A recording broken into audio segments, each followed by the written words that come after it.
mis les femmes à l'assaut des mairies.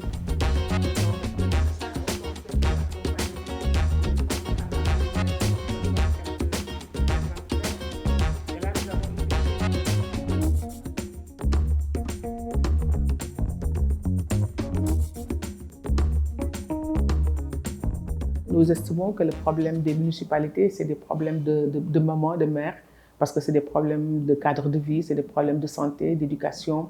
Les compétences transférées renvoient à des préoccupations quotidiennes que les femmes ont dans leur vie. Mais au-delà de cette affaire, c'est une question simplement de droit.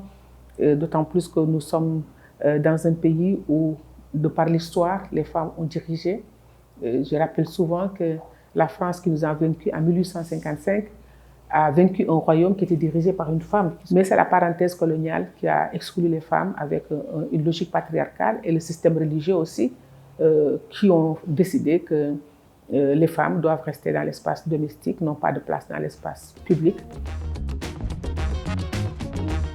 Elles ont des handicaps qui sont liés aux moyens, aux ressources, parce qu'on était dans des systèmes de politique clientélistes. Et les hommes qui sont dans l'administration publique, c'est eux qui ont les moyens de se construire une clientèle, parce qu'ils peuvent faire recruter un cousin du village, ils peuvent utiliser les voitures de l'administration, donc de l'État, l'essence de l'État, pour aller à la rencontre de leur électorat.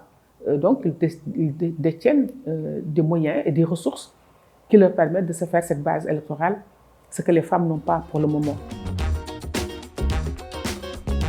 À partir de 2022, nous allons travailler à aider les femmes à créer leur propre parti politique, à être leader de leur parti. Parce que la plupart de ces femmes, c'est elles qui amènent l'électorat aux leaders hommes.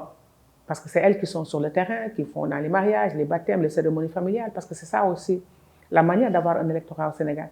Et je pense qu'à partir de ces élections, si les résultats sont bons, on va marquer un tournant dans l'histoire de la participation politique des femmes. Parce qu'on aura une nouvelle génération avec une autre vision, qu'elles soient jeunes ou de notre âge. En tout cas, elles ont compris qu'elles ne doivent plus laisser leur destin uniquement entre les mains des hommes.